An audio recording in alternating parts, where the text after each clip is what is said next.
तो ये ग्रेविटेशनल, आप कंडीशन देखें, ये वाला फॉर्मूला क्या है बेसिकली, ये वाला फॉर्मूला यही तो है कि F is equal to capital G m1 m2 upon are square. तो जब इसको इसमें कन्वर्ट किया तो capital G small m capital M upon are square, और यहाँ जो बोल रहे हैं कि the twist in fibre is proportional to the magnitude of the torque. सही, टॉर्क की मैग्नीट्यूड के डायरेक्टली प्रोपोर्शनल है। अब आ जाए ज़रा, आपको पता है प्रोपोर्शनलिटी साइन हटती है तो इक्वल टू कांस्टेंट आता है, तो इक्वल टू मौजूद है और कांस्टेंट यहाँ पे सी मौजूद है। और यहाँ लिखा हुआ है कि सी, क्या लिखा हुआ है कि C is the constant of proportionality, it's value depend upon the nature of material. अब आप मुझे बताएं तमाम स्टूडेंट, मुझे कैपिटल जी की वैल्यू जब फाइंड आउट करनी है तो कैपिटल जी की वैल्यू फाइंड आउट करने के लिए ये स्मॉल एम मल्टीप्लाई हो रहा है,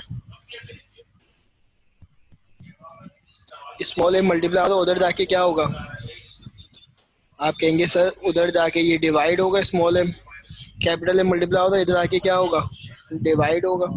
आर स्क्वायर डिवाइड होगा, उधर जाके क्या होगा, मल्टीप्लाई होगा। सही है, स्मॉल डी मल्टीप्लाई होगा, उधर जाके क्या होगा, डिवाइड होगा।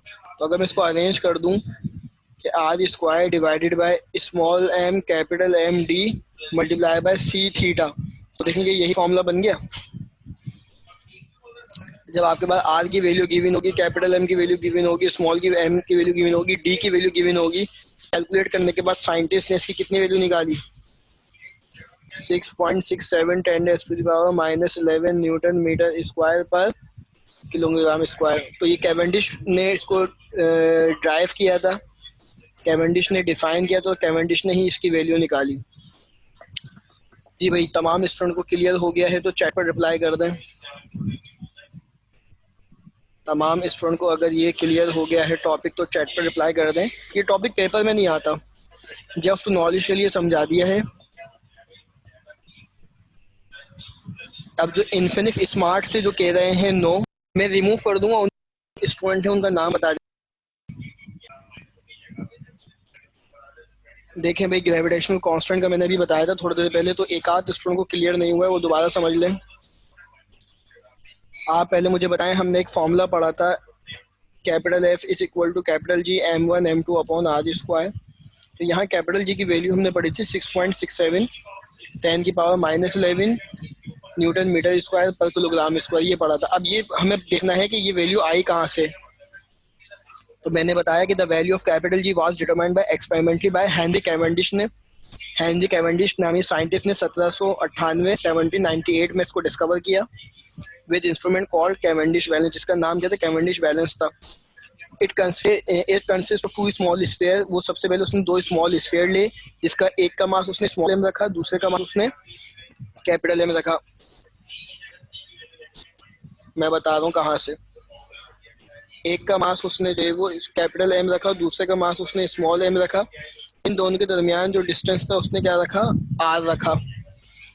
सही है। और जब वो इन दोनों स्फीयर को एक दूसरे के करीब लाया तो क्या कह रहे हैं कि large sphere of masses capital M r about near the small sphere at a distance are.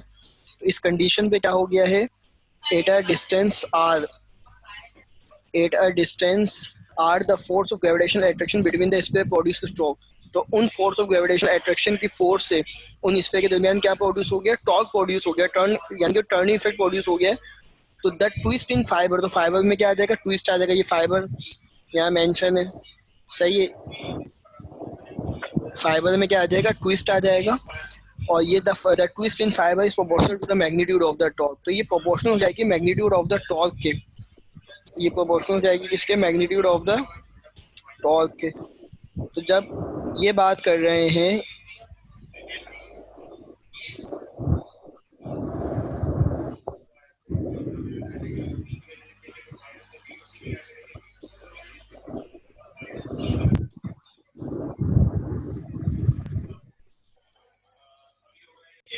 एक मिनट रुकिएगा, एक स्टूडेंट और अपेयर हुए तो अटेंडेंस मेंशन कर, प्रोपोर्शनल है किसके, डी मल्टीप्लाई बाय थीटा के। यानी कि इसको मैं रब करके फिर दोबारा समझाऊं कि ये पूरा फैक्टर जो है एक्चुअली, ये जो पूरा फैक्टर है ये किसके डायरेक्टली प्रोपोर्शनल है? उस टर्निंग इफेक्ट के डायरेक्टली प्रोपोर्शनल है जिसमें ट्विस्ट पैदा हुआ है। जब ट्विस्ट पैदा होगा इसका मतलब वो टर्न हुआ है, कुछ ना कुछ एंगल कवर हुआ है। तो आपको पता है प्रोपोर्शनैलिटी साइन हटती है तो क्या आता है? इक्वल टू कांस्टेंट आता है। और यहाँ कांस्टेंट साइंटिस्ट ने क्या रखा था? सी रखा था। यहाँ कांस्टेंट साइंटिस्ट ने क्या रखा था? सी रखा था। तो अब आप देखें, अब आपको इसकी वैल्यू फाइंड आउट करनी है कि अगर ये capital G small m capital M upon are square multiply by d equal to c theta है, मुझे कैपिटल जी की वैल्यू निकालनी है। तो कैपिटल जी की वैल्यू निकालने के लिए स्मॉल एम और ये कैपिटल एम ये क्या होगा? मल्टीप्लाई, उधर जाके क्या हो जाएगा? तो आप कहेंगे सर इधर आके जो है ये कैपिटल एम और स्मॉल एम डिवाइड होगा, आर स्क्वायर डिवाइड होगा, उधर जाके क्या होगा? मल्टीप्लाई होगा, डी मल्टीप्लाई होगा, इधर आके क्या होगा? डिवाइड हो जाएगा। तो आप देखें कि जो ये फॉर्मूला हमने अभी जनरेट किया है कि ये यही फॉर्मूला नहीं बन गया? Capital G is equal to r square upon capital M small m into d is into capital c into theta. तो जब यहाँ पे आपको आर की वैल्यू पता होगी, साइंटिस्ट को आर की वैल्यू पता थी, कैपिटल एम पता था, स्मॉल एम पता था, डी पता था, सी पता था, थीटा नॉन था, सब वैल्यू को मल्टीप्लाई और डिवाइड और स्क्वायर करके जो फाइनल आंसर आया वो कितना आया? 6.67 10⁻11 न्यूटन मीटर स्क्वायर पर किलोग्राम स्क्वायर। आपके कोर्स के अंदर जो है वो इसकी वैल्यू को कैलकुलेट करना, जिस तरह मास ऑफ अर्थ हम कैलकुलेट करके दिखाते हैं, इस तरह हम कैपिटल जी की वैल्यू उन्होंने फॉर्मूला ड्राइव करके बताया है। इसकी कैलकुलेशन भी कंफर्म हो जाएगी जब हमें फाइबर की कांस्टेंट वैल्यू पता हो, एंगल पता हो, दोनों के मासेस पता हो।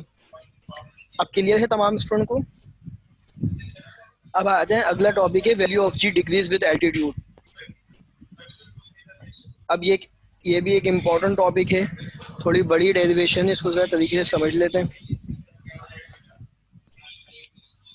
ठीक है, अब देखें जरा तरीके से इसको फोकस करके समझिएगा तो समझ में आएगा। अब हमने कुछ दिन पहले पढ़ा था, यहाँ ये कहना चाह रहे हैं value of the decrease with altitude. Altitude का मतलब क्या होता है? हाइट। एल्टीट्यूड का मतलब क्या होता है?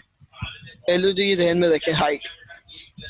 अगर ये अर्थ है और पहले मास यहाँ पे मौजूद था और उसका यहाँ से यहाँ तक का जो फासला था वो रेडियस था, अब इसकी ग्रेविटी की वैल्यू क्या होगी?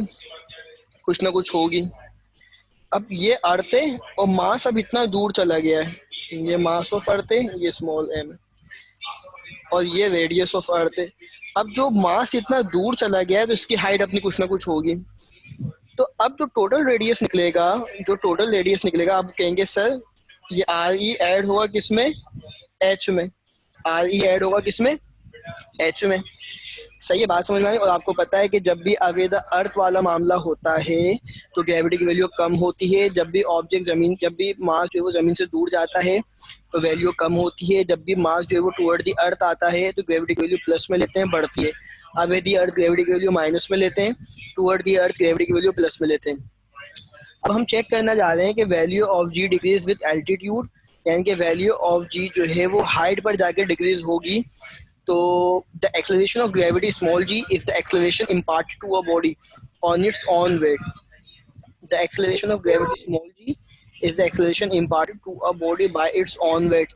Consider the body of mass m. फर्ज कर लिया एक मास m है जो कि सरफेस अर्थ के सरफेस पे रखा गया है। The gravitational force of attraction between the body and the earth is equal to the weight of the body. आपको पता है फॉर वेट की डेफिनेशन क्या है कि weight is the force with which earth attract a body toward its centre. वजन वो कुव्वत है जो जमीन किसी भी जिस्म को अपने सेंटर की जानिब लाने के लिए कोशिश करती है।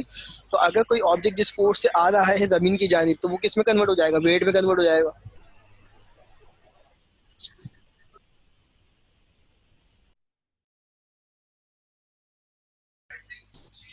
एक हमारे पास फॉर्मूला होता है कि capital G m1 m2 upon are square. तो हमने इस फॉर्मूले को इसमें कन्वर्ट कर दिया। कैपिटल जी अपनी जगह पे है, m1 की जगह स्मॉल m आया, m2 की जगह मास ऑफ अर्थ आया और r कन्वर्ट हो गया है रेडियस ऑफ अर्थ में। अब मुझे बताएं अगर फोर्स जो है वो वेट के बराबर है तो वेट का फॉर्मूला क्या होगा? mg होगा। वेट का फॉर्मूला क्या होगा? mg होगा। तो आपने इस वेट की जगह जो है वो mg रख दिया, ये वाली वैल्यू एड्रेस कॉपी करिए। अब आप मुझे बताएं कि यहाँ पर जो वैल्यू आएगी, यहाँ प्रिंटिंग मिस्टेक भी है, ये m से m जो है वो कैंसिल होगा तो यहाँ कोई m नहीं आएगा। खाली क्या आएगा, जी एम ई अपॉन आर ई स्क्वायर। अब आप देख रहे हैं कि इस जी का आर से क्या है, इनवर्स रिलेशन है। अगर मैं इस कैपिटल जी को कांस्टेंट मान लूं, अगर मैं इस मास ऑफ अर्थ को कांस्टेंट मान लूं, जो कि यहाँ लिखा हुआ है कि since capital G and mass of earth are constant then the acceleration of gravity decrease with increase distance r from the centre of the earth. क्या मतलब, जब आपने इन दोनों को कांस्टेंट मान लिया, तो कांस्टेंट मानो तो आपको पता है ये फॉर्म क्या बन जाएगी, ये फॉर्म यूँ बन जाएगी, जी इक्वल टू कांस्टेंट 1/r²। क्या बन जाएगा, G is equal to constant 1/r। और आपको पता है जब इक्वल टू कांस्टेंट हटता है तो प्रोपोर्शनैलिटी की साइन आती है। अब आपको दिख रहा है यहाँ पे कि ये इनवर्स का साइन है, रेडियस कम कर दूंगा तो ग्रेविटी की वैल्यू बढ़ जाएगी यानी प्लस में आएगी, रेडियस बढ़ा दूंगा तो ग्रेविटी की वैल्यू कम हो जाएगी यानी माइनस में आएगी। तो यहाँ क्या लिखा हुआ है कि g at any point above the surface of earth will vary inversely to the square of the distance from the point of its centre. Vary का मतलब क्या है, मुसलसल वैल्यू चेंज होगी। वेरी का मतलब क्या, मुसलसल वैल्यू क्या होगी, चेंज होगी। क्या इतनी बात तमाम स्टूडेंट को समझ में आ गई? तो हम डेरिवेशन की तरफ बढ़े आगे। क्या इतनी बात तमाम स्टूडेंट को समझ में आ गई? तो यस हम सर। आगे बढ़े, चैट पर रिप्लाई करें। आ गया। अगर ये जो है अगर रेडियस ऑफ अर्थ है लेकिन ऑब्जेक्ट जो है वो और दूर चला गया है, तो स्मॉल एम और इसको हाइट मान लिया, तो इसकी टोटल हाइट क्या हो जाएगी? आप कहेंगे सर इसका जो टोटल रेडियस होगा वो आर प्लस एच होगा। कितना होगा, आर प्लस एच होगा। अब जो हमने फॉर्मूला ड्राइव किया वो क्या फॉर्मूला है, ये वाला फॉर्मूला है, याद रखें। कौन सा फॉर्मूला है, G equal to capital G M E upon are square. तो G equal to capital G M E upon are square. तो आप देखें जी की जगह जो है वो जी हाइट आ गया, एल्टीट्यूड जी एच रखा गया, capital G as it is copy हुआ, M E as it is copy हुआ। इस आर की जगह हमने वैल्यू क्या पुट करी है, आर प्लस एच पुट करिए, तो आर प्लस एच आ गया और square as it is copy होगा। सर स्क्वायर क्या होगा, एज इट इज कॉपी होगा। यहाँ तक बात समझ में आ गई? अब जरा तमाम स्टूडेंट देखें, हमारे पास दो इक्वेशन बन चुकी हैं। एक इक्वेशन वन ये है, एक इक्वेशन वन ये है और एक इक्वेशन टू ये है। तो सवाल क्या है, dividing equation two by equation one. अब हम इसका एक रिलेशन ड्राइव करने जा रहे हैं। तो इक्वेशन वन और इक्वेशन टू, अच्छा मैं इक्वेशन आपके सामने दोबारा मैंने कॉपी कर दी थी, वो कौन सी है, इक्वेशन वन ये है। लेट सपोज मैंने सामने लिख दिया आपकी इक्वेशन वन। अब देखें जब इक्वेशन टू को मैं इक्वेशन वन से डिवाइड करूंगा तो इक्वेशन टू का जी एच इधर कॉपी होगा और इक्वेशन वन का जी इधर कॉपी होगा। ये लेफ्ट हैंड साइड से डिवाइड हो गया। और देखें ये पूरा फैक्टर मैंने लिख दिया इधर, ये पूरा फैक्टर इधर लिख दिया और कहा ये डिवाइड हो रहा है किससे, इस पूरे फैक्टर से। तो ये पूरा फैक्टर आ गया, सही है, ये पूरा फैक्टर आ गया। अब आपको पता है स्टूडेंट, जब आपको पता है जब डिवाइड की साइन मल्टीप्लाई में चेंज होती है, आपको क्या पता है जब डिवाइड की साइन मल्टीप्लाई में चेंज होती है तो डिनोमिनेटर न्यूमरेटर बन जाता है और न्यूमरेटर डिनोमिनेटर बन जाता है। तो आर स्क्वायर ऊपर चला गया और जी एम ई नीचे आ गया, सही है। तो ये कंडीशन हो गई। अब देखें जरा, कैपिटल जी से कैपिटल जी कैंसिल होगा, मास ऑफ अर्थ से मास ऑफ अर्थ कैंसिल होगा, are square as it is copy होगा और ये वाला are plus H as it is copy होगा। क्या यहाँ तक तमाम स्टूडेंट्स को बात समझ में आ गई है? मासेस में फर्क नो वाज़ेह हो सके।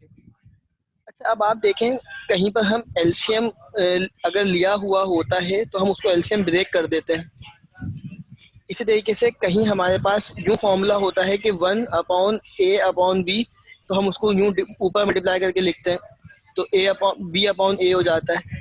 अब मैंने इसको यहाँ पे 1 के फैक्टर में डिवाइड किया है, तो ये बेसिकली क्या हुआ है, जब मैं इस वाले आर स्क्वायर को नीचे लेके आऊँगा तो ऊपर क्या बच जाएगा, कुछ नहीं बचेगा, तो 1 बचेगा। तो ये अपनी आसानी के लिए हमने एक काम किया, क्यों किया है भी आगे हमें समझ में आने वाला है। ये एज इट इज कॉपी हुआ, ये एज इट इज कॉपी हुआ। अब देखिए सर मैं लेजेंड। ओपन होगा, a प्लस बी का होल स्क्वायर बराबर होता है सर किसके, दोबारा ए समझा दें। स्क्वायर प्लस टू ए b sir plus B square. जब मैं इस वाले आर दोबारा स्क्वायर को समझा नीचे दें। लेके आऊंगा तो ऊपर क्या बच जाएगा, कुछ नहीं बचेगा, तो 1 बचेगा। ये अपनी आसानी के लिए हमने एक काम किया, क्यों किया है भी आगे हमें समझ में आने वाला है। ये एज इट इज कॉपी हुआ, ये एज इट इज कॉपी हुआ। अब देखिए ये वाला फॉर्मूला किससे ओपन होगा, a प्लस बी का होल स्क्वायर बराबर होता है किसके, A square plus two A B plus B square. तो देखें ए, अब देखिए ये वाला, तो G equal to capital G M E upon are square. वही तो समझो है। जी की जगह जो है वो जी रख, हाइट आ गया, एल्टीट्यूड जी एच रखा गया, capital G as it is copy हुआ, M E as it is copy हुआ। इस आर की जगह हमने वैल्यू क्या पुट करी है, आर प्लस एच पुट करिए, तो आर प्लस एच आ गया और square as it is copy होगा। स्क्वायर क्या होगा, एज इट इज कॉपी होगा।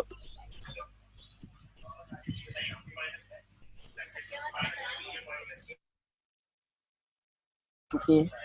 एक इक्वेशन वन ये है, सर इसका हो जाए एक सर। इक्वेशन वन ये है, आवाज नहीं आ रही अभी। और एक इक्वेशन टू ये है। तो सवाल क्या है, dividing equation two by equation one. अब हम इसका एक रिलेशन ड्राइव करने जा रहे हैं। तो इक्वेशन वन और इक्वेशन टू, अच्छा मैं इक्वेशन आपके सामने दोबारा मैंने कॉपी कर दी थी, तो वो कौन सी है, इक्वेशन वन ये है। लेट सपोज मैंने सामने लिख दिया आपकी इक्वेशन वन। अब देखें, जब इक्वेशन टू को मैं इक्वेशन वन से डिवाइड करूंगा तो इक्वेशन टू का जी एच इधर कॉपी होगा और इक्वेशन वन का जी इधर कॉपी होगा। ये लेफ्ट हैंड साइड से डिवाइड हो गया। और देखें ये पूरा फैक्टर मैंने लिख दिया इधर, ये पूरा फैक्टर इधर लिख दिया, और कहा ये डिवाइड हो रहा है किससे, इस पूरे फैक्टर से, तो ये पूरा फैक्टर आ गया। सही है, ये पूरा फैक्टर आ गया। अब आपको पता है स्टूडेंट, जब आपको पता है जब डिवाइड की साइन मल्टीप्लाई में चेंज होती है, आपको क्या पता है, जब डिवाइड की साइन मल्टीप्लाई में चेंज होती है तो डिनोमिनेटर न्यूमरेटर बन जाता है और न्यूमरेटर डिनोमिनेटर बन जाता है। तो आर स्क्वायर ऊपर चला गया और जी एम ई नीचे आ गया। सही है, तो ये कंडीशन हो गई। अब देखें जरा, कैपिटल जी से कैपिटल जी कैंसिल होगा, मास ऑफ अर्थ से मास ऑफ अर्थ कैंसिल होगा, are square as it is copy होगा और ये वाला are plus H as it is copy होगा। क्या यहाँ तक तमाम स्टूडेंट्स को बात समझ में आ गई है, हो सके। अच्छा अब आप देखें, कहीं पर हम एलसीएम अगर लिया हुआ होता है तो हम उसको एलसीएम ब्रेक कर देते हैं। इसी तरीके से कहीं हमारे पास यूं फॉर्मूला होता है कि वन अपॉन ए अपॉन बी, तो हम उसको यूं ऊपर मल्टीप्लाई करके लिखते हैं, तो ए अपॉन बी अपॉन ए हो जाता है। अब मैंने इसको यहाँ पे वन के फैक्टर में डिवाइड किया है, तो ये बेसिकली क्या हुआ है, मैं जब इसको, जब मैं इस वाले आर स्क्वायर को नीचे लेके आऊंगा तो ऊपर क्या बच जाएगा, कुछ नहीं बचेगा, तो वन बचेगा। तो ये अपनी आसानी के लिए हमने एक काम किया, क्यों किया है भी आगे हमें समझ में आने वाला है। ये एज इट इज कॉपी हुआ, ये एज इट इज कॉपी हुआ। अब देखें ये वाला फॉर्मूला किससे ओपन होगा, ए प्लस बी का होल स्क्वायर बराबर होता है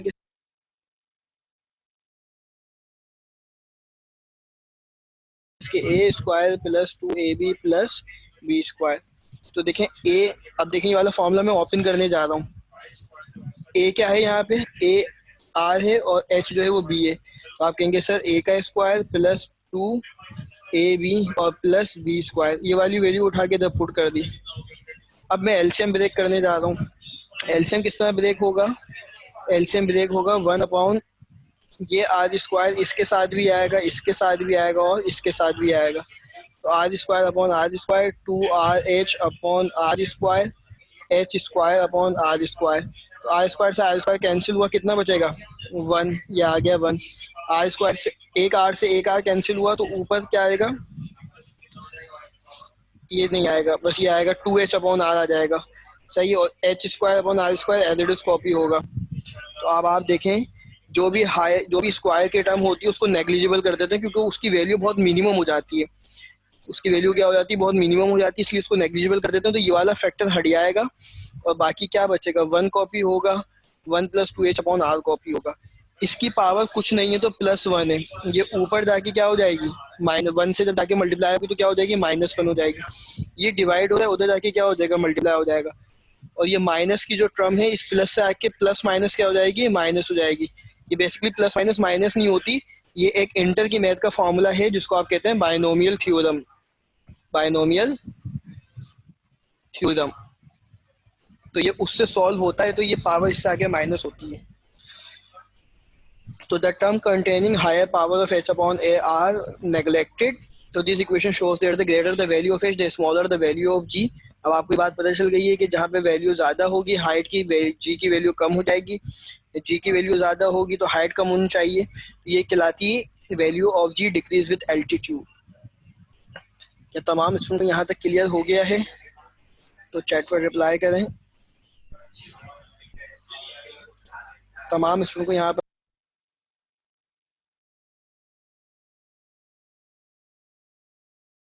ये पूरा फैक्टर आ गया। अब आपको पता है स्टूडेंट, जब आपको पता है जब डिवाइड की साइन मल्टीप्लाई में चेंज होती है, आपको क्या पता है जब डिवाइड की साइन मल्टीप्लाई में चेंज होती है तो डिनोमिनेटर न्यूमरेटर बन जाता है और न्यूमरेटर डिनोमिनेटर बन जाता है। तो आर स्क्वायर ऊपर चला गया और GME नीचे आ गया। सही है, तो ये कंडीशन हो गई। अब देखें जरा, कैपिटल जी से कैपिटल जी कैंसिल होगा, मास ऑफ अर्थ से मास ऑफ अर्थ कैंसिल होगा, are square as it is copy होगा और ये वाला are plus H as it is copy होगा। क्या यहाँ तक तमाम स्टूडेंट्स को बात समझ में आ गई है? सही है, तो हम उसको एलसीएम ब्रेक कर देते हैं। इसी तरीके से कहीं हमारे पास यूं फॉर्मूला होता है कि 1/a/b, तो हम उसको यूं ऊपर मल्टीप्लाई करके लिखते हैं, तो b/a हो जाता है। अब मैंने इसको यहाँ पे 1 के फैक्टर में डिवाइड किया है, तो ये बेसिकली क्या हुआ है, जब मैं इस वाले आर स्क्वायर को नीचे लेके आऊँगा तो ऊपर क्या बच जाएगा, कुछ नहीं बचेगा, तो 1 बचेगा। तो ये अपनी आसानी के लिए हमने काम किया, क्यों किया अभी आगे हमें समझ में आने वाला है। ये एज इट इज कॉपी हुआ, ये एज इट इज कॉपी हुआ। अब देखें ये वाला फॉर्मूला किससे ओपन होगा, a प्लस बी का होल स्क्वायर बराबर होता है किसके, a square plus 2ab plus B square. तो देखें a, अब देखें ये वाला फॉर्मूला मैं ओपन करने जा रहा हूँ। a क्या है यहाँ पे, a r है और h जो है वो b है, तो आप कहेंगे सर a का स्क्वायर प्लस 2ab और प्लस b स्क्वायर, ये वाली वैल्यू उठा के जब पुट कर दी। अब मैं एलसीएम ब्रेक करने जा रहा हूँ। एलसीएम किस तरह ब्रेक होगा, एलसीएम ब्रेक होगा 1/ ये आर स्क्वायर इसके साथ भी आएगा, इसके साथ भी आएगा और इसके साथ भी आएगा, तो are square upon are square 2RH upon are square H square upon are square. तो आर स्क्वायर से आर स्क्वायर कैंसिल हुआ, कितना बचेगा 1, ये आ गया 1। आर स्क्वायर से एक आर कैंसिल हुआ, तो ऊपर क्या आएगा, ये नहीं आएगा, बस ये आएगा 2H अपॉन आर आ जाएगा। सही, और H square upon are square as it is copy होगा। तो अब आप देखें जो भी स्क्वायर के टर्म होती है उसको नेग्लिजिबल कर देते हैं, क्योंकि उसकी वैल्यू बहुत मिनिमम हो जाती है, उसकी वैल्यू क्या हो जाती है, बहुत मिनिमम हो जाती है, इसलिए उसको नेग्लिजिबल कर देते हैं। तो ये वाला फैक्टर हट जाएगा और बाकी क्या बचेगा, 1 कॉपी होगा, 1 plus 2H upon r copy होगा। इसकी पावर कुछ नहीं है तो +1 है, ये ऊपर जाके क्या हो जाएगी, -1 से जब जाके मल्टीप्लाई होगी तो क्या हो जाएगी, -1 हो जाएगी। ये डिवाइड हो रहा है, उधर जाके क्या हो जाएगा, मल्टीप्लाई हो जाएगा। और ये माइनस की जो टर्म है इस प्लस से आके प्लस माइनस क्या हो जाएगी, माइनस हो जाएगी। ये बेसिकली प्लस माइनस माइनस नहीं होती, ये एक इंटर की मैथ का फॉर्मूला है जिसको आप कहते हैं बायनोमियल थ्योरम, बायनोमियल थ्योरम। तो ये उससे सॉल्व होता है, तो ये पावर इससे आगे माइनस होती है। तो the term containing higher power of h upon a are neglected. So this equation shows that the greater the value of h, the smaller the value of g. अब आपको ये बात पता चल गई है कि जहाँ पे वैल्यू ज़्यादा होगी हाइट की, जी की वैल्यू कम हो जाएगी, जी की वैल्यू ज़्यादा होगी तो हाइट कम होनी चाहिए। ये कहलाती है value of ji decrease with altitude. क्या तमाम स्टूडेंट को यहाँ तक क्लियर हो गया है? तो चैट पर